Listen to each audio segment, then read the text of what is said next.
Video games are one of the most unique forms of media and storytelling out there. No other form of storytelling is driven forward by the actions of the player. What other form of media even truly has a player? History is a form of storytelling, and when we have cases of historical video games, we have history being driven by, or at least experienced by the player, offering a unique lens through which to learn about the past. Or is it?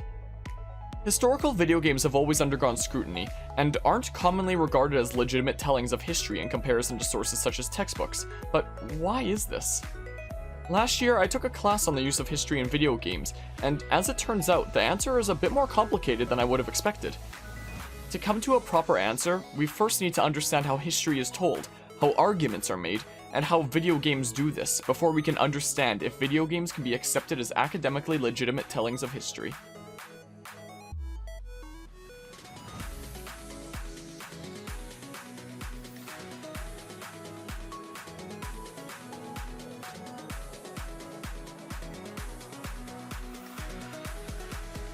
What even is history?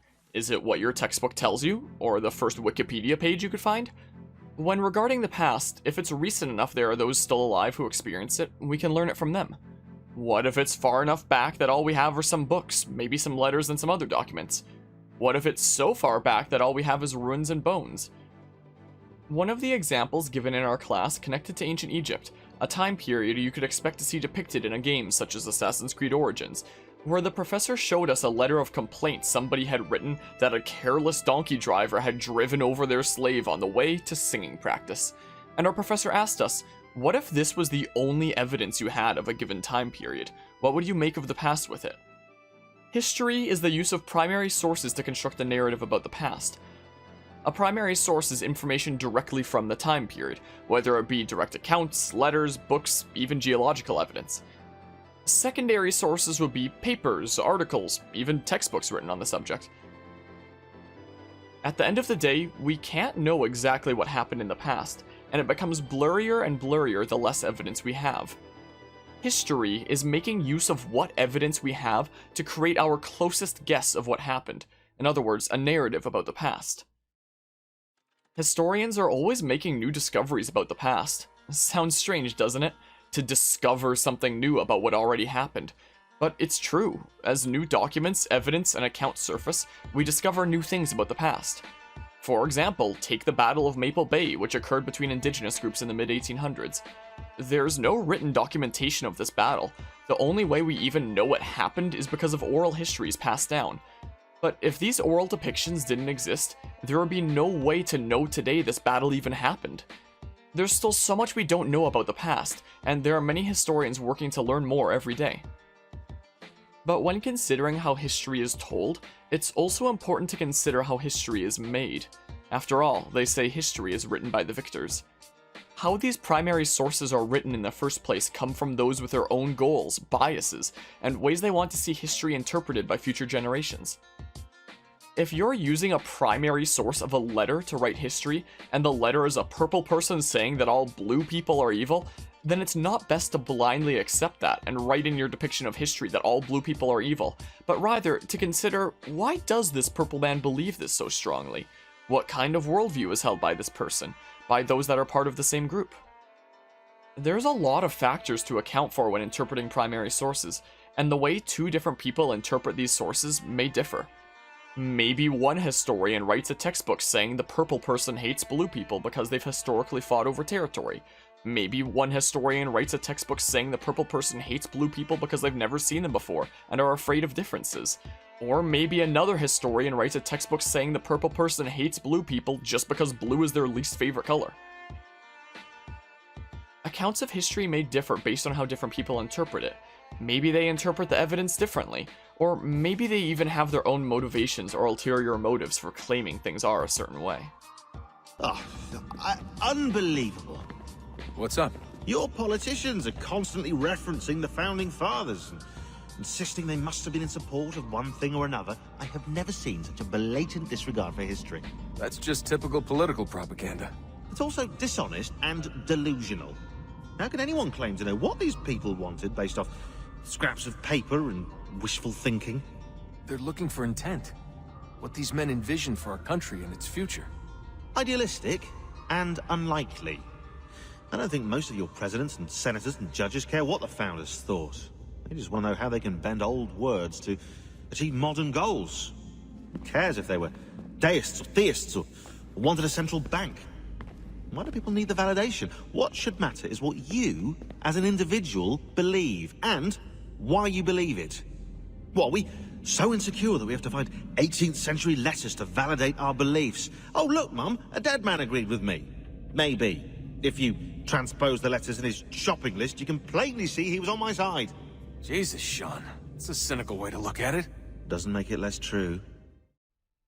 History is, in a way, putting together puzzle pieces. We're constantly looking for additional pieces to add to the board and get a clearer picture. Except, those telling history through primary sources in the first place will decide to shape the pieces a certain way, or not to include certain pieces they decide aren't important enough, or they'd rather kept swept under the rug. And then today, when people try to put these pieces together, maybe one person will claim this piece is shaped this way, and this other person will claim this piece is actually shaped this different way. It's important to remember that there's a lot of interpretation that goes into telling history, and that those writing and interpreting history may have their own arguments they want to make about the world.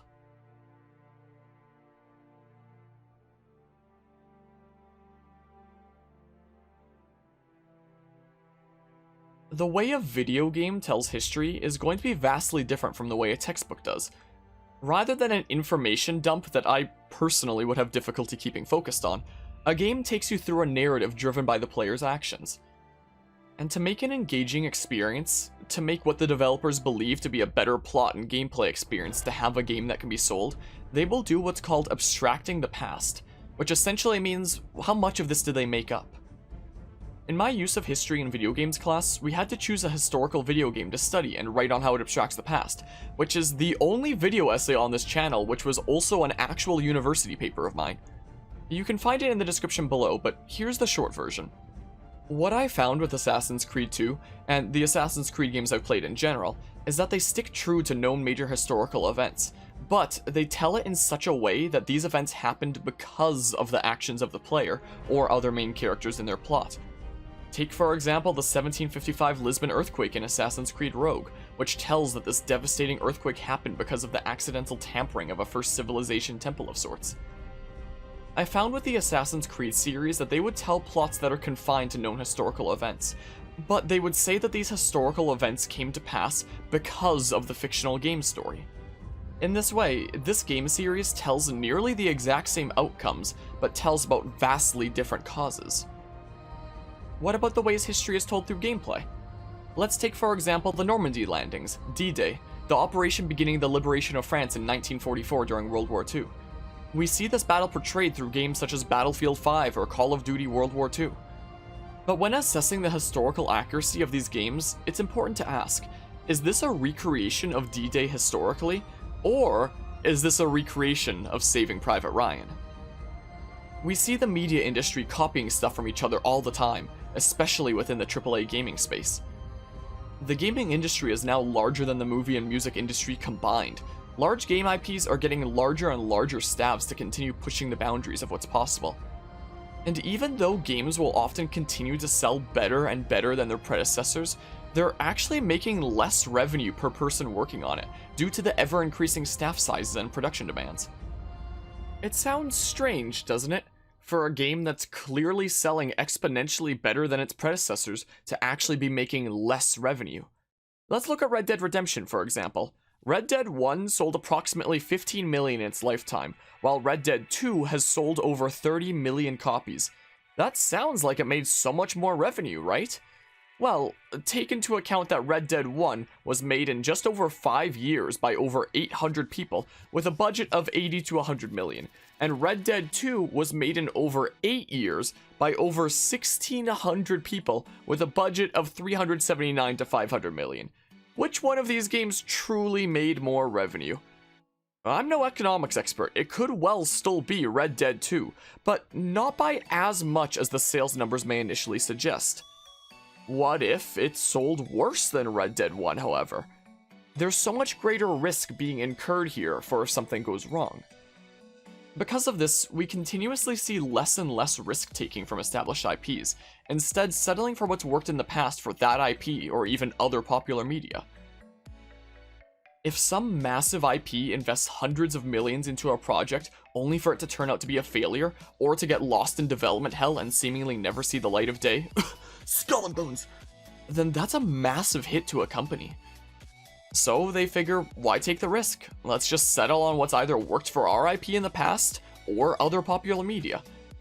Because of this, I feel like we're continuously seeing less and less innovation in the AAA gaming space, and most of the risk-taking and innovation we see nowadays is from indie developers. Not always, there are definitely some massive IPs out there willing to take risks and try something completely different, such as Legend of Zelda Breath of the Wild. But most AAA IPs are going to be a lot more reluctant to try a completely new formula over what's been proven to do well in the past. In historical games portraying battles such as D-Day, it's also important to consider what the developers may have considered may make a better gameplay experience and a better product to sell. Let's look at Battlefield 1, for example, a game portraying World War I. In it, we have soldiers racing across the battlefield, always in combat. There's always so much going on around. Is this an accurate portrayal of events? Not really, no. World War I was mostly trench warfare, battles of attrition through these near constant stalemates. Soldiers were more likely to die from random sickness, malnutrition, or other environmental factors than in actual combat. Maybe the way the developers thought about creating accurate depictions in Battlefield 1 was, would anybody want to play our video game where you play as somebody sitting around in trenches for weeks, months, hoping they don't get done in by sickness or gas, that they'll get another meal tomorrow, wondering if they'll ever get to see any combat or get to go home? Would this be a more accurate depiction in Battlefield 1? Yes, absolutely, but would it make for a better video game? Game developers will often take liberties to create a better game experience, even if it's not exactly realistic. Take shooters, such as Call of Duty or Battlefield. In these games, your character, and usually the enemies too to a lesser extent, have to be pumped full of bullets to go down. The one way to get a one-shot kill is through a headshot. Shooters in general have kind of popularized the idea of getting a headshot to kill or to get a critical hit. In reality, you get hit with a bullet pretty much anywhere, you're going down. Maybe you can still move, but your mobility is going to be hella limited and you're going to need some medical attention. Chances are, if you're shot, you're out for the rest of that battle. Snipers aren't going to be going for video game or popular media headshots in the heat of a battle. They're going to be going for the body. Or take healing in video games, for example. Oh no, Ezio got stabbed multiple times. Don't worry, just take some quick medicine from the pocket and he's perfectly fine now. I just received multiple bullet wounds in this shooter. Let's just use this first aid pack, or maybe inject myself with some needle or something, and I'm feeling perfectly fine now. Or maybe there will be lapses in storytelling where things don't add up for the sake of telling things a certain way. Take, for example, Assassin's Creed Brotherhood, where Ezio rushes to save his sister, only to find she'd already killed all the baddies with a knife. Only, that's not how armor works. Does having unrealistic depictions of the way things work or events necessarily mean these are bad video games? No, not at all. It just means the developers took some creative liberties to craft the gameplay or story experience they intend, but it's important to be able to identify as, alright, that's unrealistic, sure, but I can understand why it was done and accept that this isn't intended to be a perfect, accurate historical depiction.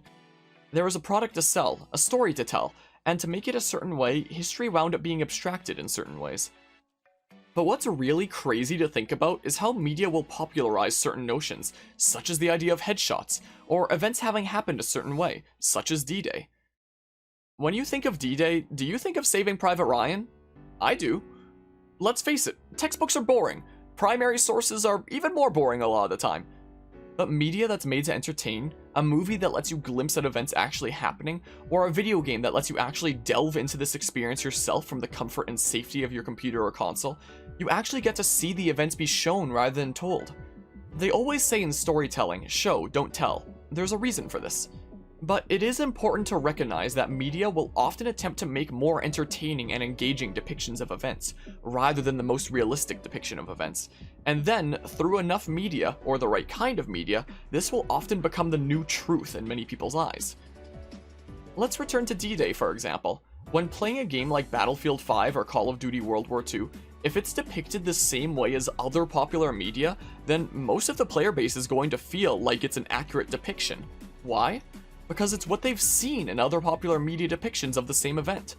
But if it's instead depicted the most textbook and primary source analytical way as possible, then it may be jarring to many players like, wait, this isn't what I expected. Game developers can have all sorts of reasons for abstracting the past, whether it be creating a wholly original story with its own dedicated lore, and telling history in such a way that events happen because of the events of the fictional story. Changing history to be a lot more centered around the main focus of your gameplay experience. Or even following along with other popular media to take less risk and keep players in an experience they've already accepted. Video games cannot tell history in the same way textbooks or primary sources are going to, but what they can do is make arguments.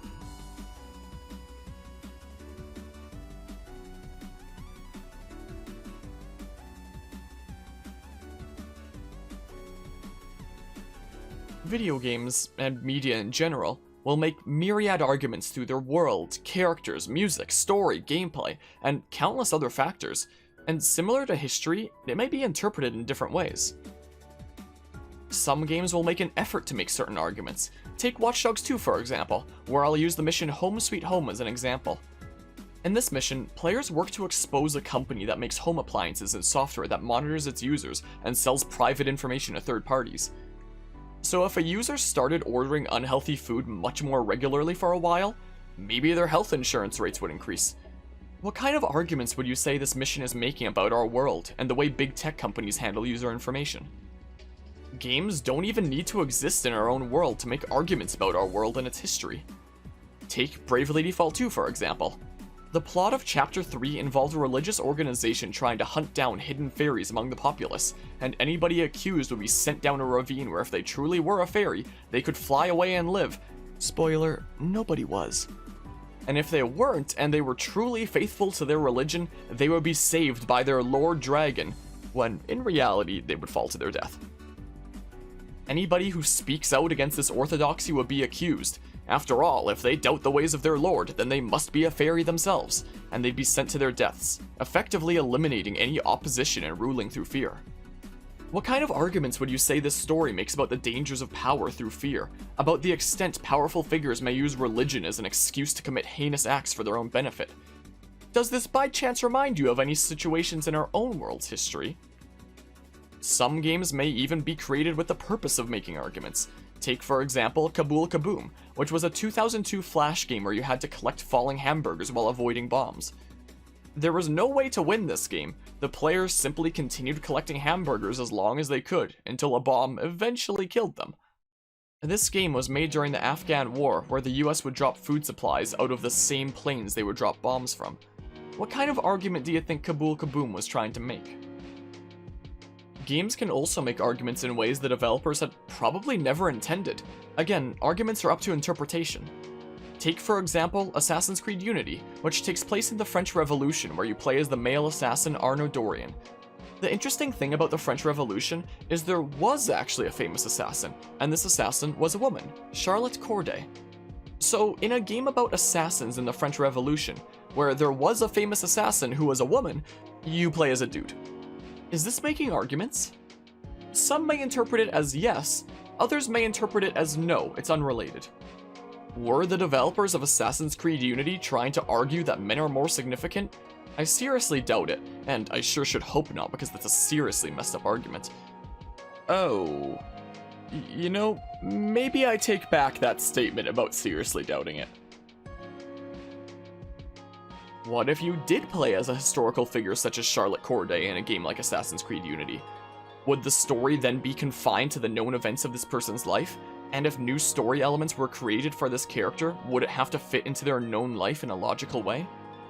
But if you instead create a new original character within this time period, then you could create this character's own unique backstory and events, fitting it in time with the known historical events around them. Do I think that Assassin's Creed Unity would have made more sense to play as a woman in the French Revolution? I do, but somebody else may interpret that differently. Historical video games also make arguments through what they choose to include or exclude in the history they tell. What if I told you Assassin's Creed Unity did not include Charlotte Corday at all? That would mean the developers deemed this French Revolution assassin not important enough to talk about in their story about French Revolution assassins. Well, she was in fact included in the game, with a dedicated side quest about her and her assassination of Jean-Paul Marat. Is this enough inclusion? Should she have instead been a part of the main story? Is the way in which she was included a form of making arguments? That's up to interpretation. Your answer may be different than mine, and that's perfectly fine. Some games will make arguments through the ways they portray gender. Take for example Batman Arkham Knight after swapping the models for Batman and Catwoman. Fresh air, freedom, and darkness. Perfect. How shall we celebrate? I know a couple of poor, defenseless museums, but then again, I also know a couple of hotels. Tonight's not over yet. There's more work to be done. The intended male character of Batman is supposed to be this super gruff, shoulders stern, gaze unmoving, focused on a single task at hand, whereas the intended female character of Catwoman is much more vibrant, flirtatious, and toyful. Is this game trying to argue that this is the way every male and female should be expected to be? No, I'd say it's not. But some people think stuff like this is making that argument, and it can make a lot of people very angry when they believe some fictional character is supposed to represent the ideal version of whatever group they're a part of. Did you see Nintendo-related Twitter when Xenoblade Chronicles 2 launched? Oh boy, what a fiasco that was. No, I don't think games like Batman Arkham Knight or Xenoblade Chronicles 2 are trying to say that this is what you should expect of each of these sexes, but I would say that it's arguing that this isn't out of the ordinary behavior for each. Let me ask, how many forms of media have you seen with a super gruff, stern, focused male character, or a super flirtatious and toyful female character? And how many forms of media have you seen where these roles are reversed? Video games, and media in general, will always make arguments in one way or another. What they argue about, whether intentional or inadvertent, could be about the dangers of technology. We're all choosing how we want to die, one innocent click at a time. Yes, exactly. That's the real effing dark pattern. The role and actions of certain figures. And so now you see what happens to this great man when under duress. He makes excuses, displaces blame, does a great many things, in fact, except take responsibility. No! The way gender is portrayed. Do you ever take the suit off? Not on nights like this, Selena. It's what I do. Fine. The meaning of morality. Short-sighted fool! I've no interest in your narrow interpretation of morality. I'm above all that. Above good and evil. And you think I'd give the eye to someone that's above morality? Power through fear and belief. Here lie the remains of all those who jumped. So many. And not one of them was saved. What it means to be in debt. 49,800 bells. Water bells! That certain enemies cannot be reasoned with and must be dealt with in a hostile manner. Or maybe that you should deal with enemies with pacifism instead. What it means to be carried on into the future and have truly lived for something. What it means to accept that life may not turn out how you hoped, but to still be able to find happiness in your given role. To have a place in the world. What it means to choose a side. How a darker path could potentially be a stronger force for good in a certain point of view. If the laws are at fault, then fixing those laws comes first. It's for that very reason that I'm still with the Imperial Knights. But you can't deny that lives were saved because those bastards were put down. You'd rather tell those people, sorry you had to die today, I promise we'll change things soon. What it means to accept that your own accomplishments or failures aren't determined by the success of others around you. Perhaps you are missing the point, comparing your progress to Link's. I know that you are where you need to be. You must accept that too. Or even arguing about the dark side of games as a service. And after they buy it, I reveal that it actually isn't complete, and that they're missing essential portions of the experience. Why not just sell them everything up front for more? See, that would make sense, wouldn't it? Turns out you can charge crazy prices for stuff that isn't worth what they're paying. Why would anyone buy that? Surely you would just go to another salesman who doesn't do that and get a better experience. But that's just it. If you stick around one area enough, you can teach all of the other merchants to do it. I don't think I get it. Just wait, it gets better. Once you teach everyone to do it, the people who buy things in that area get conditioned to just be alright with it. It's like teaching a dog new tricks, really. I'm still not following you, but I'd like to see you work your magic. It's not magic, Sophia. It's marketing. Huh?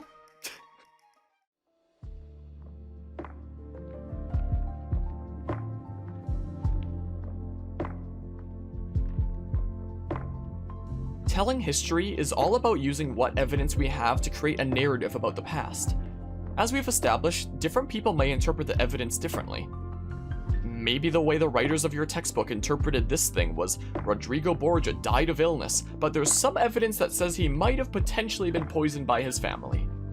And maybe the way the writers of Assassin's Creed Brotherhood interpret that is Rodrigo had grown complacent of his son, Cesare, and attempted to poison him, and when Cesare found out about this, he used the same poisoned apple that was intended to be used against him to kill his father, eliminating his key opposition on his way to using an ancient artifact to do cool wizard shit like the badass Ezio. Which of these narratives is more likely? What your textbook tells you, or the video game about the wizards?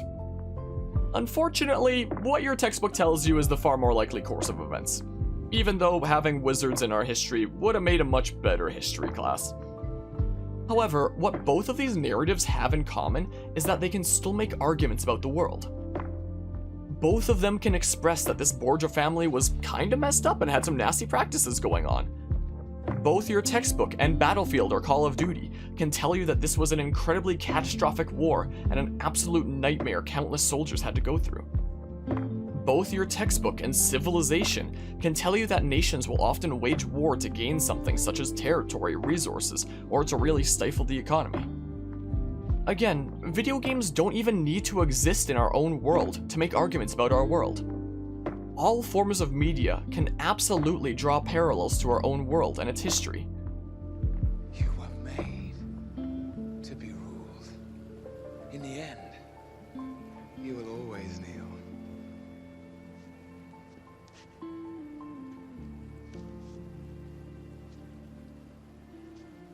Not to men like you. There are no men like me. There are always men like you. And what is the point of telling history if not to learn lessons from the past to make a better future? Now, does this mean you should just blindly accept every argument or depiction any form of media makes? No, absolutely not. For example, in my use of history in video games class, our professor showed us an old PC game about Roman gladiatorial combat, which I honestly don't remember the title of. What you're seeing on screen right now is not it. If anybody knows what game I'm talking about, let me know and I'll put it in the pinned comment. In this game he showed us, you could only play as men, and when the game creator was asked about the game having no women, he had stated something along the lines of, "Women didn't take part in gladiatorial combat and had no place in it," even though we actually do have evidence that this claim is false. Again, people interpret evidence differently. Maybe one person looks at this carving and says, "This is clear evidence of women participation in gladiatorial combat." Or then another person comes and says, "No way, I'm sure what this is actually trying to say is that they just maintained the equipment." And then maybe that's the narrative some closed-minded game developer adopts for their game about Roman gladiatorial combat. Or for another example, games can make arguments through what they portray as the norm, especially in games where you can create your own character. When you load up a character creator, what's the first default thing that's presented to you? Like, let's say for example you load up Tiger Woods Golf and open up the custom character creator and the default thing it initially presents to you to play as is some white dude. Would you say it's kinda messed up the default character is a white guy in a game about this famous black golfer? I think it is. Or take for example in the same game series in 2011 when EA dropped Tiger Woods from the cover of his own game series. Is this making arguments? The answer to an incredible number of people is yes, considering the sales of the game dropped 60%. But it's not only video games and media that will make arguments in ways such as choosing to exclude certain information or make only passing mention of it. Textbooks and history itself, you could say, are just as guilty of the same. I keep trying to understand how men like Washington and Jefferson dedicate their lives to the pursuit of liberty and equality, yet have no problem owning slaves. hypocritical in the extreme, and your history books make only passing mention of the subject, as if it were of little consequence. History is written by the victors after all. They can choose how they want to portray themselves, the things they want to draw attention to, and the things they'd rather keep swept under the rug. It seems your good friend here has just ordered an attack on your village. Although attack might be putting it mildly. And then centuries later, when people are using these accounts to construct a narrative about the past, they too may have their own motivations behind telling the narrative a certain way. For example, let's just say, hypothetically, a country wants to put some of these historical figures up on these pedestals as incredible heroes, while undermining some of their darker sides as a means for people to rally around these figures and gain even stronger patriotism for their country. Everybody has a reason for telling things a certain way. Maybe it's what they genuinely believe to be the closest to the truth based off the evidence they have. Maybe it's what they think will make the most engaging and fascinating story. Maybe it's what they believe will create a fun and fulfilling gameplay experience. Or maybe it's a narrative they want people to fall into believing for their own gain. All these forms of historical storytelling, though vastly different, will make arguments in their own way and for their own reasons. It's by recognizing these arguments that we can truly learn from the past.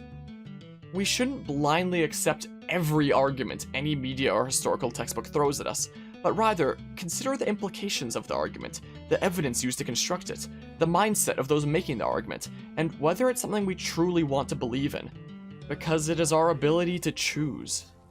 Whatever you think is true, that makes us human. Can historical video games replace textbooks? No, at the end of the day, your textbook is always going to at least be closer to the true course of events. Your textbook is what's going to give you a much closer understanding of the exact course of history, though it is important to consider the reasoning why things are told the way they are, or the reasoning why some details are not touched on. Video games can't give you a lens into the exact series of events and facts about a given time period. However, they can offer a unique perspective by making arguments in a format where you as the player drive this narrative forward. You can't play historical video games to nail your history finals, exams that test you almost purely on your knowledge of the facts. But you can absolutely use the lessons and arguments presented by video games to grow and broaden your understanding of the past, how it's told, and how we can learn from it, the whole reason why we learn history in the first place. At the end of the day, it doesn't matter if you know the exact date X thing happened, if you know where it took place, if you know the full names of all the figures involved. When are you ever going to realistically need to use these facts in real life? What truly matters is how you use your knowledge of the past and your own unique interpretations of all the arguments presented to you by video games, movies, even textbooks and teachers, to help create a brighter future we can all share together. They had a war to win, country's future to secure. How could they deal with all these issues at the same time? Spoken like a true apologist. We hear it today, too, that matters of civil rights and equality must wait. There are conflicts to settle, economies to salvage. What do any of these things matter if the people are not free and equal? All of them.